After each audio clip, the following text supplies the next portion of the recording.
बिस्मिल्लाहिर्रहमानिर्रहीम। अस्सलाम वालेकुम नाज़रीन। आज हम एक ऐसे हीरो के पास आए हैं जो हॉकी के वर्ल्ड चैंपियन और मॉडर्न हॉकी को समझने वाले पाकिस्तान के कोच हैं। इनसे गुफ्तगू करेंगे और बहुत सारी बातें जानने की कोशिश करेंगे। अस्सलाम वालेकुम। जी, वालेकुम सलाम वैसे। ताहिर साहब कैसे हैं आप? अल्हम्दुलिल्लाह। ताहिर साहब ये बताइए मॉडर्न हॉकी क्या होती है? देखें, ये एक लफ्ज़ ऐसा है जो लोगों को एहसास दिलाता है कि टाइम बदल रहा है और टाइम बदलने के साथ-साथ जो चीज़ों को मैनेज करने के तौर तरीके हैं वो भी बदल रहे हैं। सो इसलिए हम उसको मॉडर्न कह देते हैं। अगर आप ओल्ड स्कूल ऑफ थॉट से देखें कि जो आज से 30 साल पहले हॉकी खेली जाती थी, उसकी पेस डिफरेंट थी, वो ग्रास पे होती थी ज़्यादातर हॉकी, एस्ट्रोटर्फ पे बाद में आई। उसमें जो पेस थी गेम की वो और होती थी। जैसे-जैसे सिंथेटिक टर्फ आ गई, रूल्स बदले, गेम फास्ट होती गई, डायनामिक होती गई, तो हम उसको मॉडर्न टर्म्स में आगे ले गए। सो आजकल के दौर में जितने के गैजेट्स आ गए हुए हैं, जैसे जेन ज़ी का दौर है और डिजिटलाइज़ेशन है, ये सारे टूल्स आपके पास अवेलेबल हैं कि सॉफ्टवेयर ऐसे-ऐसे बन गए हैं जो आपके टाइम को बचाते हैं और आपको बहुत सारी इन्फॉर्मेशन थोड़े वक्त में इस्तेमाल करने के तरीके सिखाते हैं। जब हम उन सब चीज़ों का प्रोफेशनली अच्छे तरीके से इस्तेमाल करते हैं, अल्टीमेटली तो राय साहब आपने दिमाग ही लड़ाना है। हर जी, जी। कोच का अपना दिमाग होना है जिसको उसने इस्तेमाल करना है, गेम प्लान करने के लिए, टीम को डेवलप करने के लिए। सो ये जब गैजेट्स का बेस्ट इस्तेमाल करते हैं तो ओके, हम कहते हैं ये मॉडर्न हॉकी ओके। है। ये कहा जाता है कि इस वक़्त मॉडर्न हॉकी का सिर्फ़ एक ही कोच है हमारे पास जिसका नाम ताहिर ज़मान है। क्या आप समझते हैं ऐसा ही है कि कोई और भी समझते हैं कि ऐसे कोचेज़ हैं हमारे पास? नहीं, ऐसा नहीं है अब अल्हम्दुलिल्लाह। मैं ये कहूँगा कि हाँ, ये शुरुआत में था। अब और सारे बहुत सारे जो यंगस्टर्स हैं वो कोचिंग को एज़ ए प्रोफ़ेशन अडॉप्ट कर रहे हैं। लेवल 2-3 तक हमारे कोचेज़ गए हैं और मेरे अलावा भी और लोग जो हैं जिन्होंने इंटरनेशनल हॉकी फेडरेशन के प्लेटफ़ॉर्म से अपने आप को सर्टिफ़ाइड करवाया। प्रॉब्लम जो हमारे मुल्क में ये है वो जब आप एक चीज़ हासिल कर लेते हैं, उसको हासिल करने की बजाय उसके ऊपर अबूर हासिल करना और उसकी प्रैक्टिस करनी जो है उसकी स्पिरिट के हिसाब से, उसकी कमी है। हम लोग एक सर्टिफ़िकेट लेके बैठ जाते हैं और हम समझते हैं कि हम बहुत बड़े कोच हो गए हैं। उसके बाद जो प्रैक्टिकल प्रैक्टिस है, देखिए जब हम किसी भी सेमिनार, वर्कशॉप में जाते हैं, कोर्स को करते हैं, वो आपके नॉलेज को अपडेट करते हैं, वो आपकी अवेयरनेस को इम्प्रूव करते हैं कि आजकल के दौर में क्या हो रहा है, कैसे हो रहा है, क्यों हो रहा है और किस लिए हो रहा है। और उसके बाद फिर आपने उन सब कुछ चीज़ों को सीखने के बाद प्रैक्टिकली ग्राउंड के ऊपर अप्लाई करना है। आपने बच्चों के साथ इन्वॉल्व होना है, ट्रेनिंग करनी है। सो हम प्रैक्टिस छोड़ देते हैं, इसलिए हमारा नॉलेज अपडेटेड नहीं रहता। वरना और भी लोग हैं जिन्होंने एफआईएच से सर्टिफिकेशन की लेकिन हुई है। वो ठीक बात है, एक तो सर्टिफ़िकेट होता है, एक अपनी लगन भी होती है, अपनी मेहनत भी होती है। लेकिन इस वक़्त भी कुछ पुराने खिलाड़ियों का, पुराने लेजेंड्स का ये ख़्याल है कि हमने अपनी रवायती हॉकी छोड़ के अपने आप को धोखा दिया है और हम उसकी वजह से पीछे चले गए। क्या आप समझते हैं कि वो जो हम 5-3-2-1 से खेलते थे, वो उसका वक़्त ख़त्म हो गया है या उसके लिए हमारे पास एबिलिटीज़ नहीं रही, हमारे पास स्टिक वर्क नहीं रहा, क्या कहेंगे? नहीं, मैं दोनों चीज़ों को ही बड़ा कंस्ट्रक्टिवली देखता हूँ। ना तो उसका दौर ख़त्म हुआ है, अभी भी उसकी गुंजाइश बाकी है और उसमें थोड़ी-सी चीज़ों को चेंज करके जब हम मॉडर्न टच देते हैं, तो उसमें भी बड़ी गुंजाइश बाकी है। किसी भी स्ट्रक्चर को लेकर खेलें आप, किसी भी फ़ॉर्मेशन में रहें, लेकिन सबसे ज़रूरी चीज़ ये है कि वो जो खेलने वाले बच्चे हैं, उनको उस स्ट्रक्चर की और फ़ॉर्मेशन की प्रॉपर अंडरस्टैंडिंग होनी चाहिए। उनको अपने रोल्स और रिस्पॉन्सिबिलिटीज़ का पता होना चाहिए। क्योंकि उनकी जो प्रॉपर एग्ज़ीक्यूशन है ना, वो आपके स्ट्रक्चर को और फ़ॉर्मेशन को स्ट्रॉन्ग बनाएगी। अगर उनको इन सब चीज़ों की अंडरस्टैंडिंग नहीं है प्रॉपर, तो आपका कोई भी स्ट्रक्चर या फ़ॉर्मेशन स्ट्रॉन्ग नहीं रहता। जब टाइम बदला, यूरोपियन स्टाइल ऑफ प्ले, जैसे आपने 5-3-2-1 का ज़िक्र किया है कि दुनिया में ये बड़ा मशहूर और कामयाब तरीका रहा है, फॉर्मेशन रही है खेलने की और अब भी टीमें बार-बार यूज़ करती हैं, लेकिन उसकी समझ कम लोगों को आती है, टू बी वेरी ऑनेस्ट। उन्होंने 5-3-2 को थोड़ा फ्लेक्सिबल कर दिया हुआ है, उसको 3-2-3-2 में ले जाते हैं, तो वो एक और शेप बन जाती है। लेकिन प्रैक्टिकली देखें, अगर हम उसको 5-3-2 कह दें, अब 5 में रोल्स और रिस्पॉन्सिबिलिटीज़ का पता होना चाहिए क्या है। जो राइट साइड वाला है उसकी क्या रिस्पॉन्सिबिलिटी है, जो थोड़ा-सा पीछे खेल रहा है उसकी क्या रिस्पॉन्सिबिलिटी है। हम आगे खेलने वाले को फॉरवर्ड कह देते हैं, थोड़ा-सा पीछे खेलने वाले को मिडफील्डर कह देते हैं। ओके। सो ये थोड़ी-सी उसमें तब्दीली की गई है, अदरवाइज़ फॉर्मेशन कोई भी हो, समझने की बात है। समझने की बात अच्छा सारी ताहिर है। ज़मान साहब आप दूसरे मुल्कों के भी कोच रहे हैं, मिस्र का मुझे पता है और एक मेरे ख़्याल अज़रबैजान के रहे हैं या अज़रबैजान, ओमान, ओमान। इजिप्ट जी। अच्छा, ये मिस्र और अज़रबैजान का कहीं इस वजह से तो आपने इंतख़ाब नहीं किया कि वहाँ पे खूबसूरती बहुत है और आपने कहा कि साथ दिल भी लगा रहेगा? नहीं, ये तो ख़ैर एक लाइटर। कुदरती बात थी और लाइटर नोट पे ये बात है, लेकिन मैंने इन जगहों का इंतखाब इसलिए किया कि मुझे अपनी, जैसे मैंने पहले जिक्र किया, आपने जब क्वालिफाइड कोचेस की बात की है कि अपने जो नॉलेज है आपका, उसको आपको प्रैक्टिस करने की ज़रूरत है। और इन ममालिक में जाने के बाद चैलेंजेस थे, स्लैंग लैंग्वेज नहीं थी, इंटरप्रेटर की ज़रूरत होती थी, उनके कल्चरल वैल्यूज़ डिफरेंट थी, उनकी जो करेक्टरिस्टिक्स हैं वो डिफरेंट थे। ये सारे चैलेंजेस हैं। जब उन चैलेंजेस को मीट अप करने के लिए प्लान करते हैं और चीज़ों को मुख्तलिफ तरीके से ट्राई आउट करते हैं, तो आपके एक्सपीरियंस में, नॉलेज में इजाफा होता है। सो मेरा मेन एम यही था कि मैं अपने एक्सपीरियंस में और नॉलेज में इजाफा करूं और ज़्यादा सीखूं। चीज़ों को जितना आप ज़्यादा प्रैक्टिस करते हैं, उतना उसके आउटकम से आपको अंदाज़ा होता है। फिर आप वो अपने टूल बॉक्स में डाल लेते हैं कि हाँ, ये चीज़ें मैंने आजमा ली हैं और इनका अच्छा रिजल्ट्स आता है और इनको मैं बार बार इस्तेमाल कर सकता हूँ। और वो सारी चीज़ें जो आप प्रैक्टिस करते हैं लेकिन उनका अच्छा रिजल्ट्स नहीं आता, फिर आपको ढूंढना पड़ता है कि क्यों, किन वजूहात की बिना पे ये ऐसा नहीं हुआ। सो अल्टीमेटली सीखना ही जो है वो मेरा एम था, चैलेंजेस को मीट अप करना वो मेरा एम था, और अल्हम्दुलिल्लाह मैंने काफ़ी सीखा। इस मुल्क में, किसी मुल्क में दिल तो नहीं दिया कहीं आपने? नहीं, ऐसा मौका नहीं मिला, मौक क्योंकि जब भी ट्राई मैं, किया आपने, मौका नहीं मिला। नहीं, जब भी उन ममालिक में गया हूँ, उससे पहले मेरी शादी हो चुकी थी, सही। तो वो नौबत नहीं आई। और बहुत सारे कंट्रीज में, जैसे अज़रबैजान की बात कर रहे हैं, इवन इजिप्ट में भी जब गया था तो मेरी फैमिली मेरे साथ थी। तो मेरा मतलब ये ज़रूरी है कि मतलब चांस नहीं मिल सका, आप अपने अंडर आप कंट्रोल थे आप।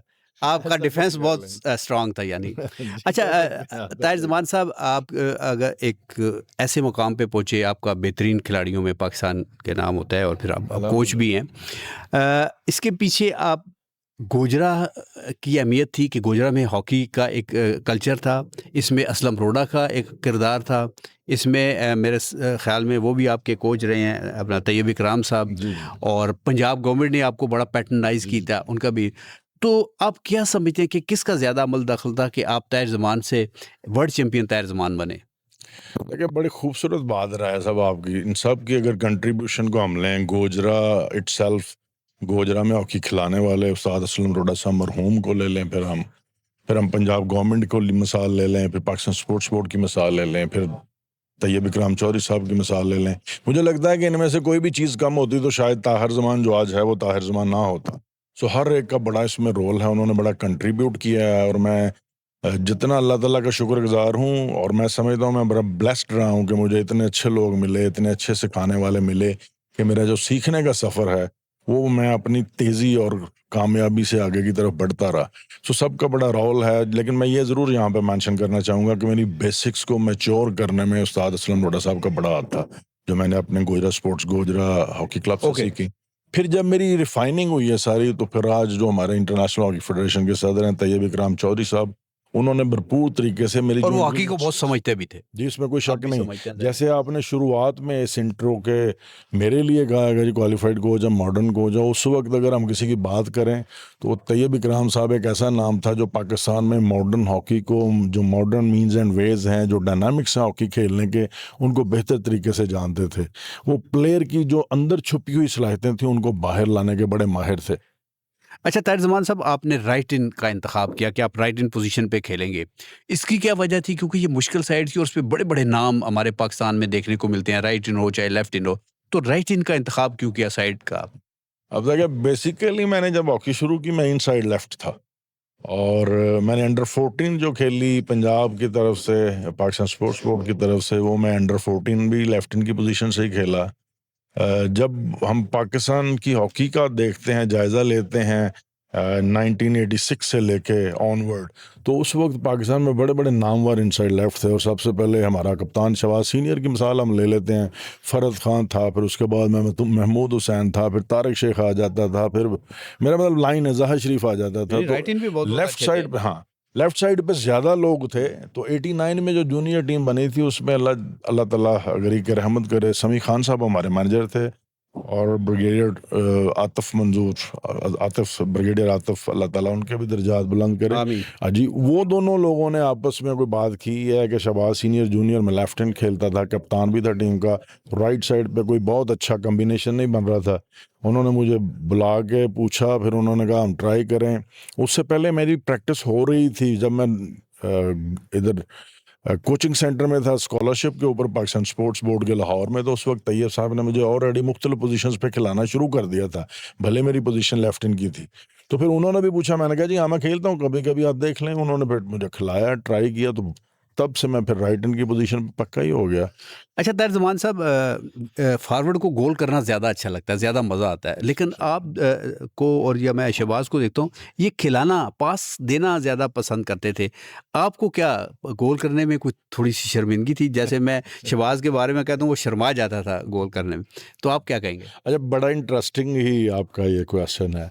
और अगर हम थोड़ा सा पाकिस्तान हॉकी की हिस्ट्री को देखें ना जी, हमारा अभी world world record holder Sohail Abbas है 342 के 48 गोल के साथ। उसके बाद जो सेकंड टॉप स्कोरर है हमारे हसन सिद्धार्थ साहब हैं।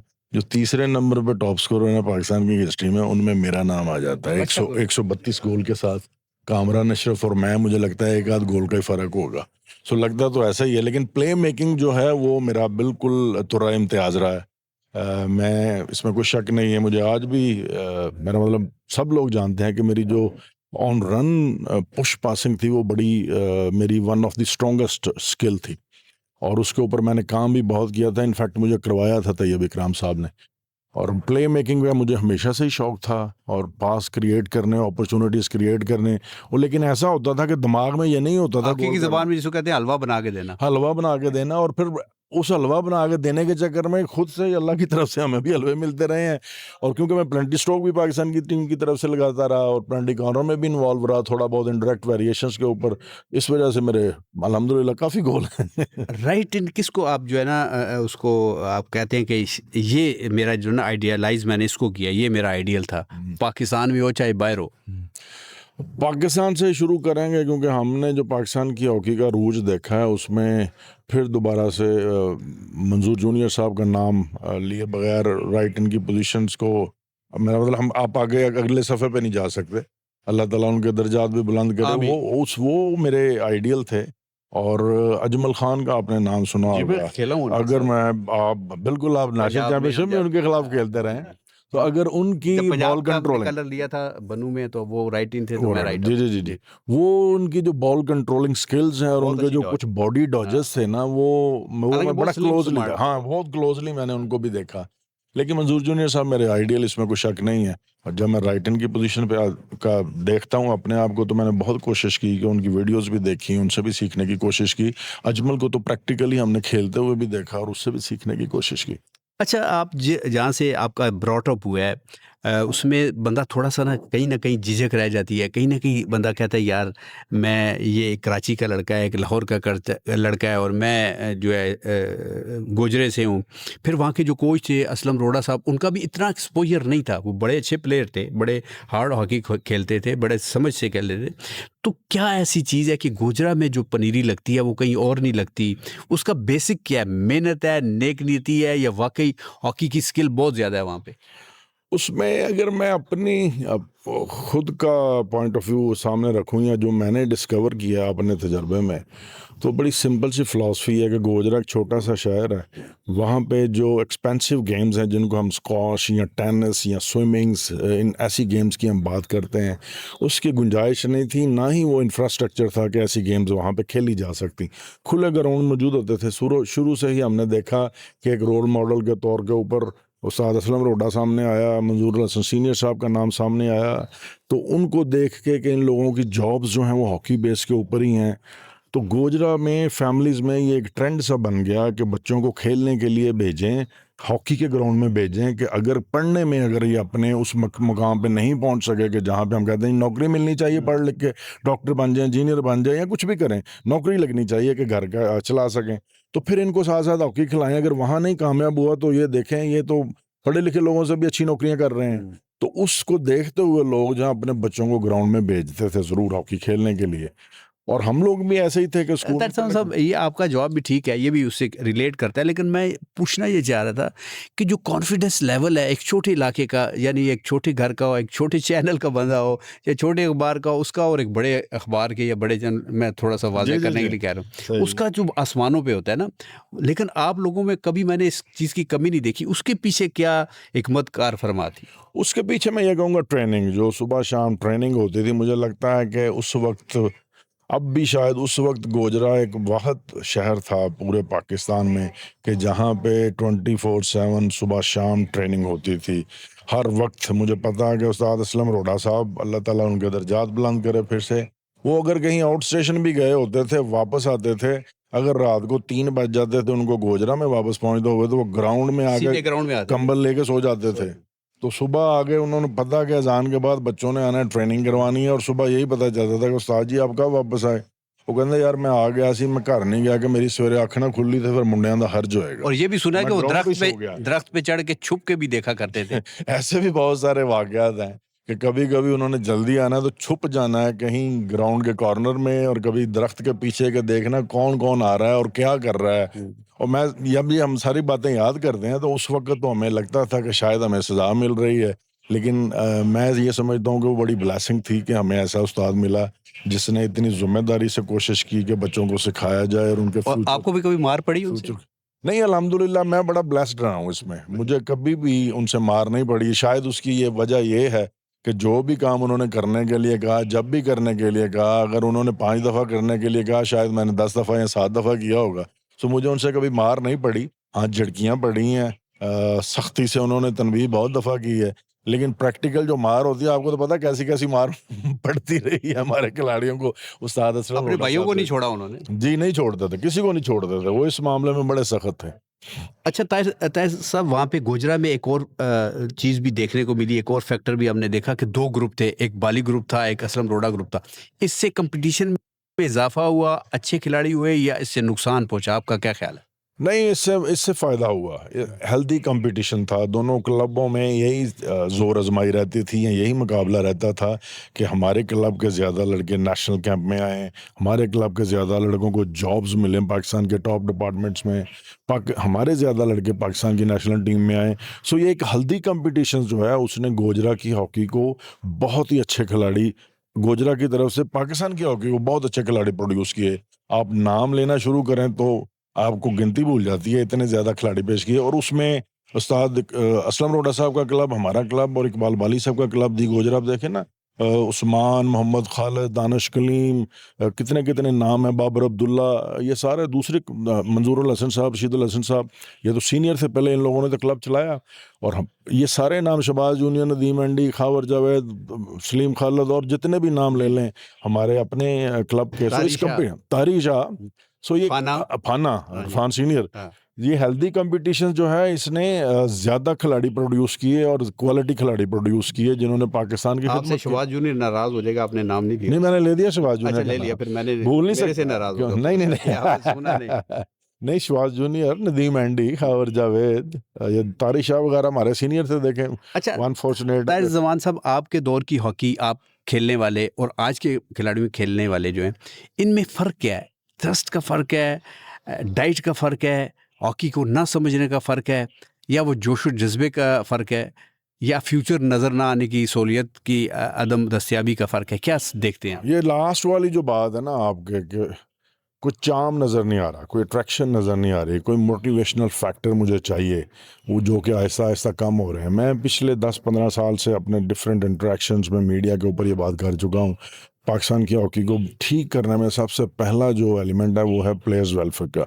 जब तक हम इस पे काम नहीं करेंगे, जब वेलफेयर को हमने एड्रेस करना है, तो उसमें प्लेयर्स की परमानेंट जॉब्स आ जाती हैं, प्लेयर्स को प्रोफेशनल प्रीमियर लीग मुहैया करने का अमल आ जाता है, प्लेयर्स के लिए सेंट्रल कॉन्ट्रैक्टर जाते हैं, उनकी हेल्थ की इंश्योरेंस का सिलसिला आ जाता है।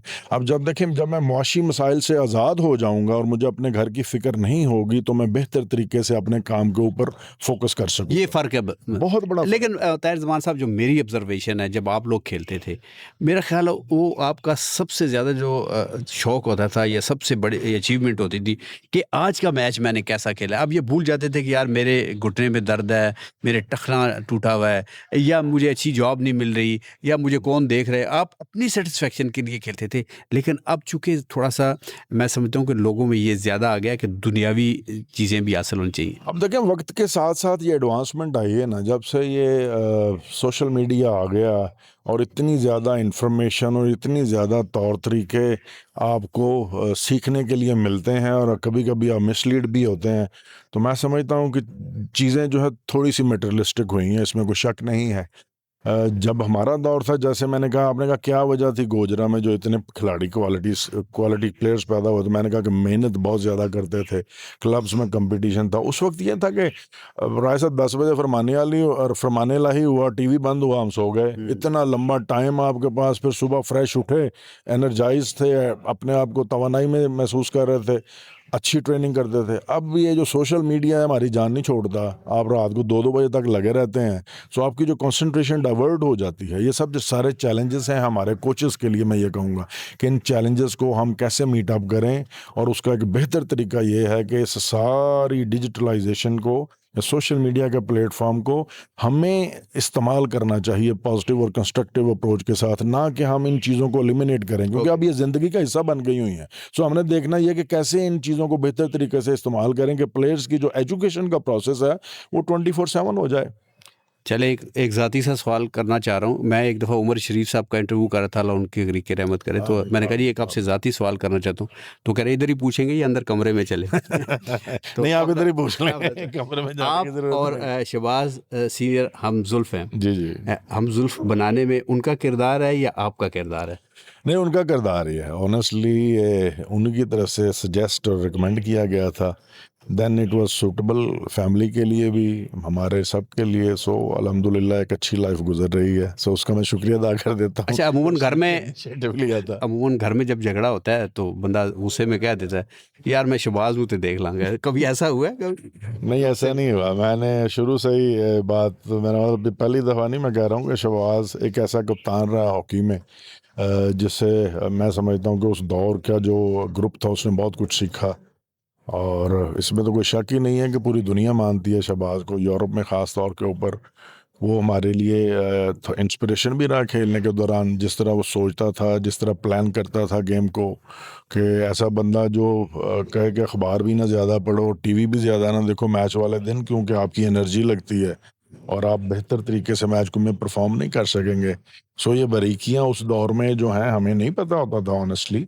और शहबाज इस तरह फोकस होता था अपनी परफॉर्मेंस के ऊपर। सो हमारे लिए इसमें कोई शक नहीं है कि एक ऑल टाइम कह लें एक कि ज़रा मुश्किल सा सवाल मैं एग्जाम्पलरी। करने लगा हूँ जी जी। कि आप अपना शहबाज के साथ अगर तकाबली जायज़ा पेश करें बतौर शोहर, बतौर खिलाड़ी और बतौर एक वालिद के। बड़ा मुश्किल सा हाँ, सवाल मैं आपने कर दिया है। देखिए, बच्चे बेहतर तरीके से ये बता सकते हैं, लेकिन आई एम श्योर कि हम जो स्पोर्ट्स की फील्ड में सीखते हैं, डिसिप्लिन है, दूसरों को स्पेस देनी है, दूसरों को सुनना है, और कोई इस चीज़ की परवाह नहीं करता कि आपको क्या आता है। सब लोग इस चीज़ की परवाह करते हैं कि आप उनकी परवाह करते हैं कि नहीं करते। ये इंग्लिश के एक मुहावरा है जिसको मैंने उर्दू में बयान किया है। सो अगर आप दूसरों को स्पेस दें, दूसरों को सीखें, वो आपके बच्चे हों, वो कोई भी कम्युनिटी हो, सो लोग आपको रिस्पेक्ट करते हैं और आप अपने आप को सेटिस्फाइड महसूस करते हैं कि हमारा लोगों के साथ जो इंटरेक्शन है, वो रिलेटिव्स हों, थर्ड पर्सन हो, वो अल्हम्दुलिल्लाह सेटिस्फैक्टरी है, कि उनको कंप्लेंट्स नहीं है ज़्यादा। सो फैमिली में मैं अल्लाह का शुक्र है अल्हम्दुलिल्लाह, मैं अपने बच्चों का तो बड़ा बड़ा मैंने तो समझता बंदा गारंटी से यही कह सकता हूँ, समझदा भी हूँ, और अल्हम्दुलिल्लाह मुझे पता भी है कि वो दे आर वेरी हैप्पी, और अल्लाह का बड़ा शुक्र है कि हम एक अच्छी ज़िंदगी गुजार रहे हैं। चले और I'm sure शहबाज की जिसके बारे में जिसके साथ भी शहबाज की बात करें उसकी तारीफ ही करता है और बहुत ज़्यादा ऐसा तारीफ ही करता है और वो अच्छा इंसान है, हमने खुद उसको देखा है। लेकिन आप बतौर हमजुल्फ उसकी कोई एक खामी जो अगर आपको नज़र आती हो? खामी नहीं मैं कहूँगा, लेकिन इसको मैं कहूँगा कि कभी कभी होता है ऐसा कि मैं प्रोफेशनली अगर देखा जाए, क्योंकि बहुत बड़ा नाम, बहुत बड़ा प्लेयर था, तो चीज़ों को मैनेज करने में आप अपने स्टेटस को पहले देखते हैं, इसमें कोई शक नहीं। सो हमारा थोड़ा सा स्टेटस भी डिफरेंट था, एज ए प्लेयर मैं बात कर रहा हूँ। सो मुझे लगता था कभी कभी कि उसको अपने आप को और थोड़ा सा मॉडेस्ट करना चाहिए अपने इंटरेक्शन में। और कभी कभी शवाज होता है, बात कहना भी हो तो वो कहता नहीं है, उसको रोक जाता है, और मुझे नहीं लगता कि ऐसा होना चाहिए। जो बात अच्छी ना लगे, जो बात अच्छी लगे, कह देना चाहिए। आपको कह देनी चाहिए और आपको ब्लंडली कहनी चाहिए।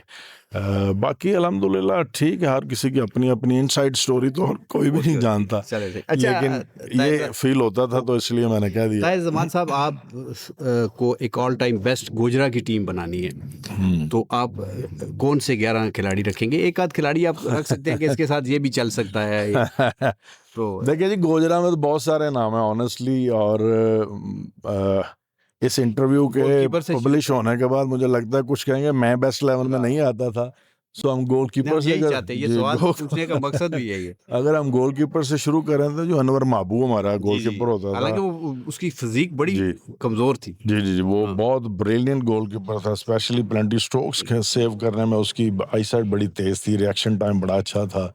और फुल बैक्स में चले जाएं तो मंजूर हसन सीनियर साहब, क्या उस्ताद बात असलम रोड़ा साहब, है। इकबाल जी बाली साहब, रशीद भाई को ले लें, उसमें Mohammad Khalid center of, Liaquat center of हमारा होता था, पाकिस्तान टीम से वो भी खेला जी हुआ जी है। बाऊ अफजल हमारा राइट ऑफ होता था, जी ऑल जी टाइम फेवरेट।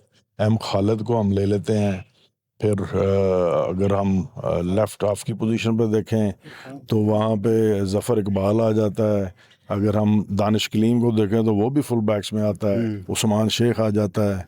फिर इरफान सीनियर आ जाता है, बाबर अब्दुल्ला आ जाता है, नदीम एंडी आ जाता है, शबाज जूनियर आ जाता है, खावर जावेद आ जाता है। ये तो सारों को ही राजी कर गए आप। नहीं देखिए, 11 ये खेलने नाम हमने नहीं, मैं खिला। 11 के बजाय 16 और 18 बना रहा हूँ अच्छा, तो जो सारे हैं रिस्पेक्टेड, सो बड़े एक नाम फुल हैं। बैक आप भूल गए जो। असगर की बात कर रहे हाँ हैं, मोहम्मद असगर फुल बैक, हाँ जी बिल्कुल मेरे जहन में आ गया जब हम बात कर रहे हैं। जी।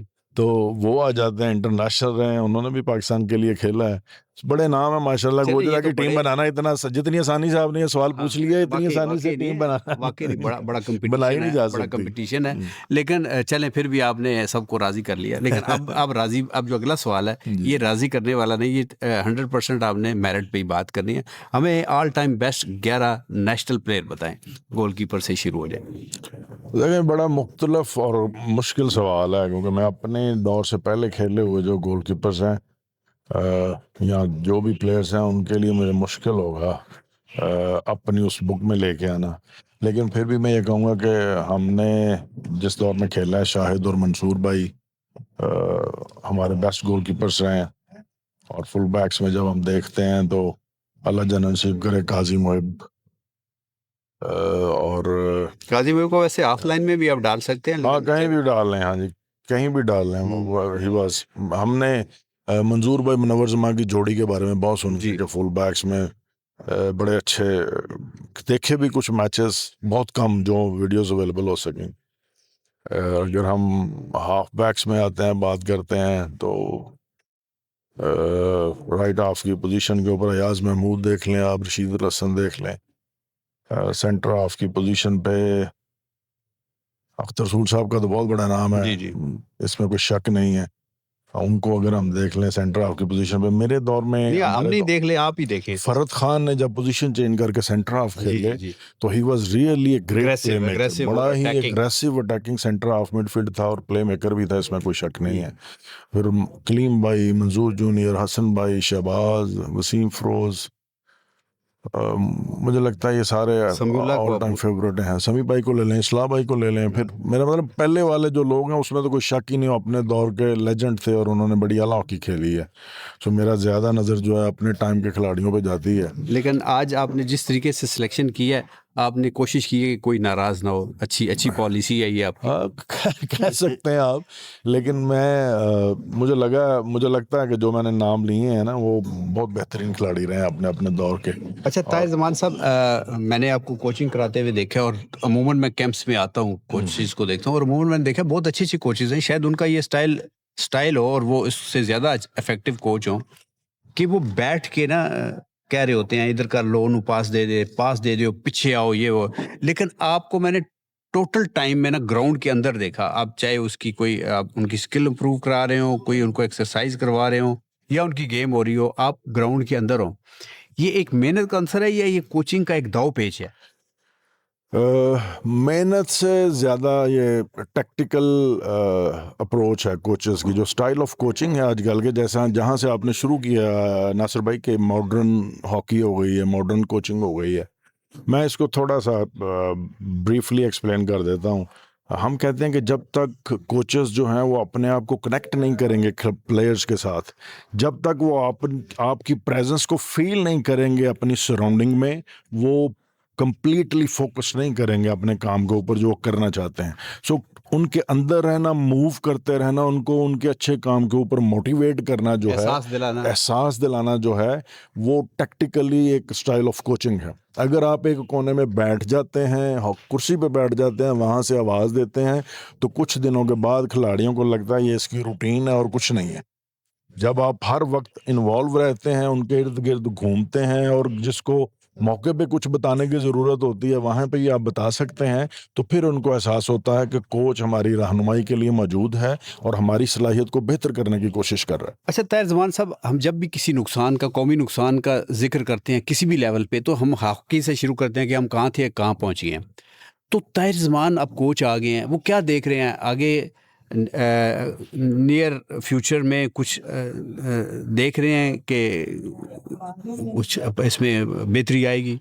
मैं तो हमेशा ही होपफुल रहा हूँ, और ये होपफुल रहना और बात है, एक बंदा जो है ज़मीनी हक़ाइक़ के मुताबिक बात करता है। ज़मीनी हक़ाइक़ देखिए ना, दो चीज़ें हमें देखनी होंगी। एक होते हैं ज़मीनी हक़ाइक़, फिर उन ज़मीनी हक़ाइक़ को पूरा करने के लिए आपके पास जो आपको चाहिए उसकी एग्जीक्यूशन के लिए, उस एक्शन प्लान, उस प्लान को एग्जीक्यूट करने के लिए जो इंफ्रास्ट्रक्चर चाहिए, जो आपको वो हैं कि नहीं है? वो कम है। ज़मीनी हक़ाइक़ ये हैं कि हमारे बच्चे बहुत टैलेंटेड हैं। पाकिस्तान में हॉकी का टैलेंट अभी भी है और पहले से कम होता जा रहा है। ये ना हो कि हम बिल्कुल ही आखिरी वक्त कमी कहाँ-कहाँ महसूस हाथ कर रहे हैं? मलते रहें।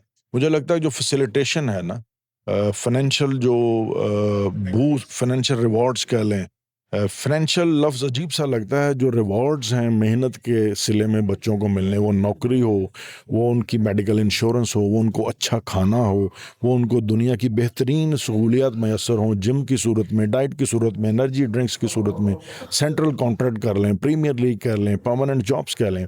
ये चीज़ें जब तक हम वापस, अब पिछले दौर की हॉकी को देखें तो ये जॉब्स वाला ही सिलसिला अगर हम खाली ले लें ना, तो ये बहुत बड़ी अट्रैक्शन थी। आज अगर ताहिर ज़मान नेशनल बैंक ऑफ पाकिस्तान में वाइस प्रेसिडेंट बन के बैठा है, और शहबाज सीनियर जो है वो जनरल मैनेजर है अगर पीआईए का, वो हॉकी की वजह से है। अब ये अट्रैक्शंस नहीं रही। सो लड़कों को मोटिवेट करना, जो एक ट्रिगर पॉइंट लेके आना बड़ा मुश्किल है। तो बच्चों को अगर हम अच्छी सहूलियत दें, तो हमारे पास अभी भी इतना टैलेंट है कि हम हॉकी में वापस आ सकते हैं। मैं यहाँ पे ज़रूर एक बात मेंशन करना चाहूँगा नासिर भाई, बहुत सारे मेरे दोस्त, मेरे कुलीग मेरी जनरेशन से ही खेले हुए, वो कभी कभी अपने इंटरव्यूज़ के थ्रू मायूसी फैलाते हैं, विद ऑल ड्यू रिस्पेक्ट, कि जी नहीं, हॉकी कभी नहीं ठीक हो सकती, हॉकी ख़त्म हो गई है। मुझे लगता है ये एक आसान सा जवाब है जो हम किसी को भी दे सकते हैं, क्योंकि काफ़ी सालों से ऐसा चल रहा है। अगर हॉकी पाकिस्तान की पहचान रही है और हमने इसको अपनी पहचान बनाए रखना है, और मुझे उम्मीद है कि पाकिस्तान का दुनिया में नाम हॉकी की वजह से बड़ा एक अच्छे तरीके से पेश किया जा सकता है दोबारा से, तो हमें इसके ऊपर कोशिश करनी चाहिए। अगर ओलंपिक्स में कोई टीम दोबारा मेडल लेके आ सकती है तो वो हॉकी ही है दोबारा। मैं इंडिविजुअल्स की बात नहीं कर रहा, मैं टीम मेडल्स की बात कर रहा हूँ। सो हमें इसको एक कौमी खेल कहते हैं, इसको कौमी खेल के तौर के ऊपर इसको लेना चाहिए और इसकी उसी तरह निगहदाश्त करनी चाहिए। पाकिस्तान में बहुत टैलेंट है, पाकिस्तान के प्लेयर्स बहुत ही क्वालिटी वाले हैं, इनको बेहतर तरीके से ट्रेन करने की ज़रूरत है। और हम इससे भी ज़्यादा ये ज़रूरी है कि हम अपनी जो सोच है कोचिंग फ़िलासफ़ी की, उसमें यूनिफॉर्मिटी लेकर आएँ, ताकि प्लेयर्स जो हैं वो डिस्ट्रैक्ट ना हो कि अब मैं कुछ बता रहा हूँ, कोई दूसरा कोच आके कुछ बताता है, क्योंकि we are not on the same page. Qualified coaching की तरफ आना चाहिए, कोर्सेज अटेंड करने चाहिए, ताकि हमारी कोचिंग में यूनिफॉर्मिटी आ जाए। ताहिर ज़मान साहब, अब मैं आखिरी सवाल पूछने जा रहा हूँ। बड़े सवालात हैं, लेकिन ये तशनगी भी रहनी चाहिए थोड़ी सी। एक तो आप मुझे ये बताएं कि आइंदा कुछ अरसे में अपनी टीम को कहाँ देखते हैं? दूसरा, हमेशा पाकिस्तान हॉकी फेडरेशन को, ये जो मौजूदा रजीम है, इसको लोगों ने और आपके हम असर लोगों ने, आपके ओलंपियंस ने बहुत तनकीद का निशाना बनाया है। आपको अगर ईमानदारी से इसका रिस्पॉन्स दें इस सवाल का, तो वो क्या है?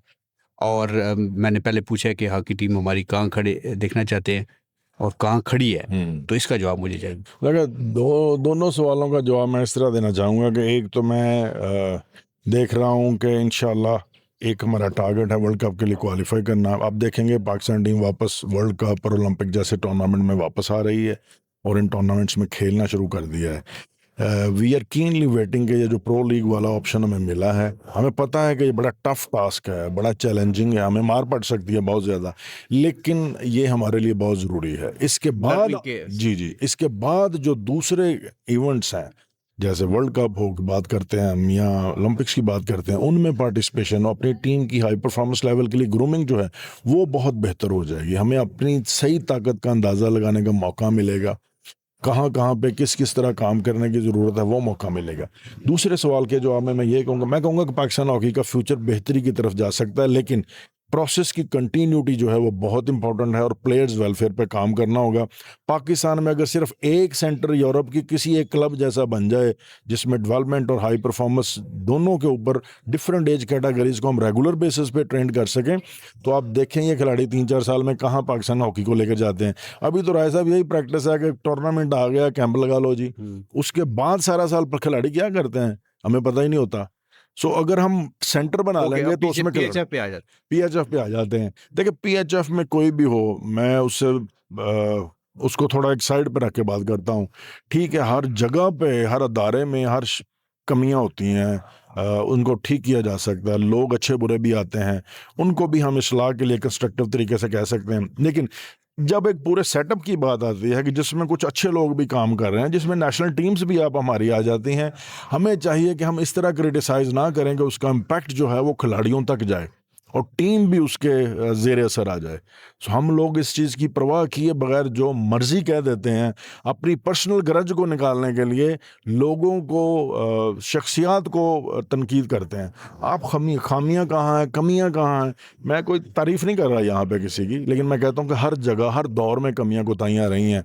हमारे ये जो हॉकी फेडरेशन है हम उसके साथ काम कर रहे हैं, लेकिन फिर भी मैं ये कहूँगा कि हाँ कमियां हैं, कोताहियां हैं, हमें उनको देखना चाहिए, उनको बेहतर एड्रेस करना करना चाहिए। चाहिए और बेहतरी की तरफ जाना चाहिए। अच्छा, शख्सियात के ऊपर ना जाएं, ओके। कमियां कहाँ पे हैं, कैसे ठीक करना है, इनके ऊपर बात करें आप। तर्जमान साहब, आपने कभी कोशिश नहीं की कि आप सेक्रेटरी बने? मैंने हर बंदे को इस रेस में देखा है, इसकी क्या वजह है? मेरा शोभा नहीं है, मैं हमेशा से ही देखें कुछ अदवार ऐसे गुजरे नासिर भाई, आप जानते हैं कि सेक्रेटरी भी बने, वो टीम के मैनेजर भी बन गए, कोच भी बन गए। हम कहते थे यार ये तो कोई कर ही नहीं सकता, दुनिया में कहीं और तो होता नहीं है ऐसा। सो क्योंकि वो एडमिनिस्ट्रेशन का है, मैं कर सकता हूँ, कैपेसिटी है अल्हम्दुलिल्लाह, लेकिन मैं अगर वो करूँगा तो ये काम नहीं करूँगा। लेकिन I am very passionate about my job, what I am doing now. Coaching मेरा प्रोफेशन है, मैं कहता हूँ इसमें कंट्रीब्यूट करूँ, प्लेयर्स की जो रहनुमाई कर सकता हूँ उनको बेहतर करने में वो करूँ, इसलिए मैं कभी उस सियासत में गया नहीं। तर्जमान साहब, आपका बहुत शुक्रिया। नाजरीन, तर्जमान साहब एक ऐसे खिलाड़ी हैं, एक ऐसे कोच हैं, एक ऐसे टेक्नोक्रेट हैं जिससे जितनी तवील बात करते रहें ये उसका जवाबात दे के आपको सेटिस्फाई करते रहेंगे। लेकिन वक्त जो होता है ये बहुत जालिम होता है, ये किसी के काबू में नहीं आता, किसी के हाथ में नहीं होता। तो हम इसी पे इत्तेफाक करेंगे। मुझे यकीन है कि इंटरव्यू आप इनका देखेंगे, पसंद करेंगे और हमारे चैनल को लाइक करेंगे, सब्सक्राइब करेंगे। अब इजाज़त चाहूँगा। पाकिस्तान जिंदाबाद।